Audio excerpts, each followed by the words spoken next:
Okay, so Kajol, welcome to Lehren. Thank you. आपकी शादी होने वाली है, सो सब जानना चाहते हैं आपकी कहानी, आप ही की ज़ुबानी। सो कैसे मिली, कौन है, कुछ बताना चाहेंगी? बहुत ही फ़िल्मी कहानी है और वाकई बहुत फ़िल्मी है, बिकॉज अंकित मेरी रियल सिस्टर के देवर हैं, तो मैं उनसे पहली बार उनके घर पे ही मिली and the first time when I saw him I just didn't like him. मुझे बिल्कुल पसंद नहीं आया, मुझे लगा ये अमेरिका से आया तो खुद को बहुत हीरो समझता, तो मैं इससे बात ही नहीं करना चाहती।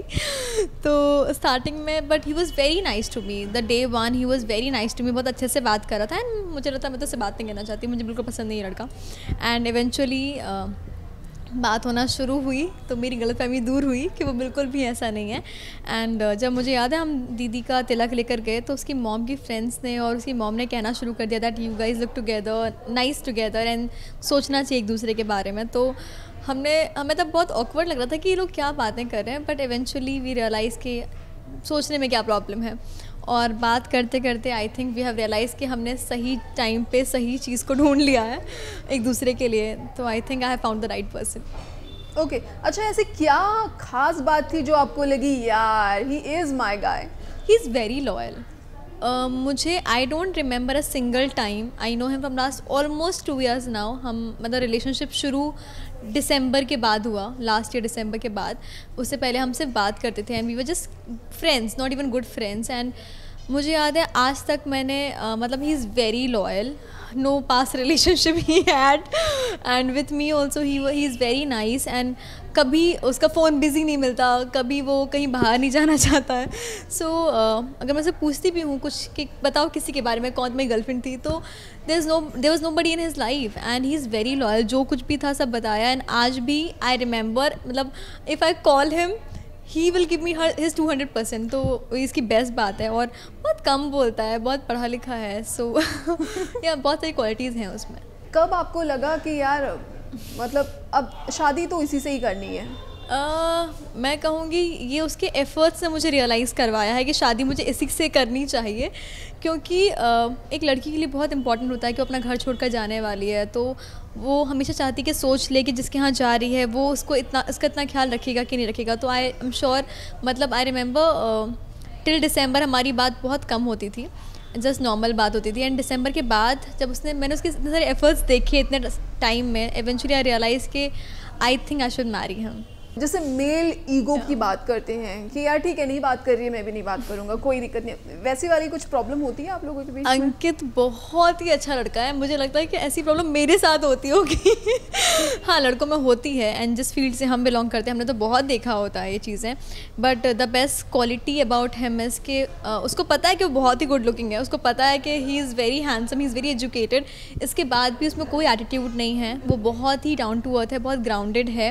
एंड बात ना करना अगर मैं कहूँ तो मैंने उसको बहुत परेशान किया है 6-7 महीने, उसके बाद भी उसने कभी मुझ पे गिव अप नहीं किया।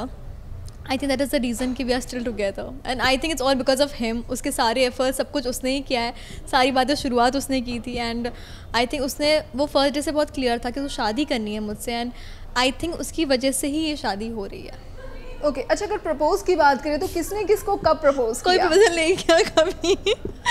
प्रपोज करने का मौका ही नहीं मिला, भी होगा तो शायद हमने नहीं किया, मतलब मैं तो बहुत ही ख़राब हूँ इस मामले में आई फील, बट प्रपोज कभी हुआ ही नहीं।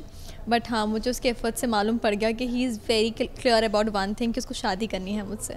शादी करनी है एंड प्रपोज अभी तक किसी ने किसी को नहीं किया। Oh my God, how strange. ऐसे होता है जब आपकी शादी किसी ऐसे इंसान से हो रही है जो बहुत ही कम बात करता हो, जो बहुत ही पढ़ा लिखा हो, तो हमारी बात भी होती है, तो नॉर्मल बातें होती है, पर प्रपोज कभी नहीं हुआ आज तक। अच्छा, स्पेशली लड़के सबसे पहले पूछते हैं, आप किसी भी फील्ड में क्यों ना हो, वो पूछते हैं कि यार तुमको खाना बनाना एटलीस्ट आता है कि नहीं आता है, ऐसी कुछ बातें। मेरे केस में ये बिल्कुल नहीं हुआ। एक्चुअली मेरी दीदी की देवर है, तो उसे पता था कि मैं दिन भर काम करती हूँ, I work for 12 hours and then I travel and then I do this and that, तो उसने मुझसे कभी नहीं पूछा कि तुम्हारी डिग्री क्या है, तुम कितना खाना बनाना जानती हो। इनफैक्ट मैंने पूछा था, आई रिमेंबर हम उनके घर पर गए थे एंड मैं मजाक मस्ती चल रही थी, तो मैंने कहा बैठो बताओ खाना क्या क्या बना लेते हो, सिलाई बनाई आती है कि नहीं।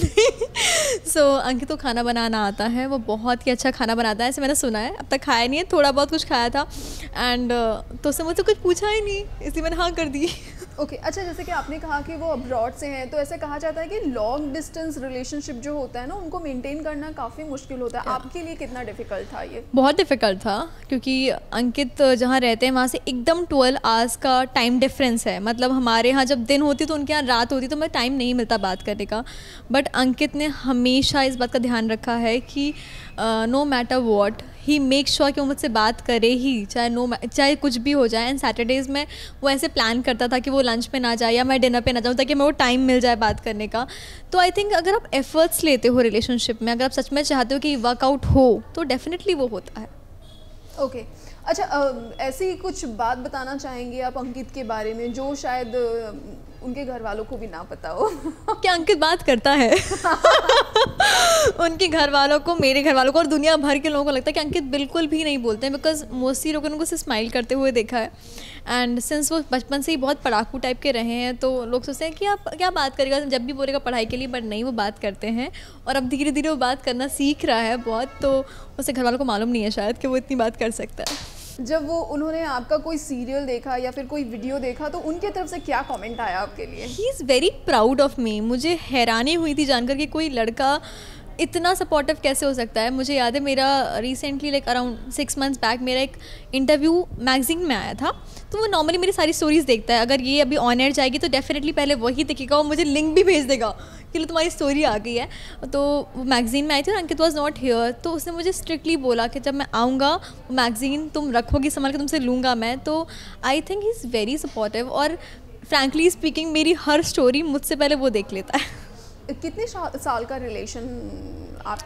Relationship? I know him from last 2 years। मैं उसको लास्ट आई थिंक अप्रैल में मिली थी 2017, या अप्रैल 2017 में मिली थी उनसे। पर हमारा रिलेशनशिप बेसिकली शुरू हुआ दिसंबर के बाद, तो 1 year, ऑलमोस्ट 1.5 year मान लीजिए आप। आपकी शादी होने वाली है, किस तरह का प्रिपरेशन हो रहा है, कितनी भागदौड़ मची हाँ, हुई है? इस मामले में मैंने ज़्यादा काम किया है और मैंने सारी तैयारियां खुद अकेले की हैं, क्योंकि अंकित यहाँ पर रहते नहीं है, वो अमेरिका में रहते हैं। तो वो शादी के कुछ दिन पहले ही यहाँ पर आएंगे, लाइक 3-4 दिन पहले ही पहुँचेंगे, और उनकी सारी तैयारियां मैं कर रही हूँ, क्योंकि उनका ऐसा मानना है कि मैं इस चीज़ में बेटर हूँ उनसे। तो I am the one who is doing everything, इसलिए मैं बहुत टायर्ड हूँ, इसलिए आप लोग मुझे आज यहाँ लेकर आए हैं पैम्पर करवाने के लिए।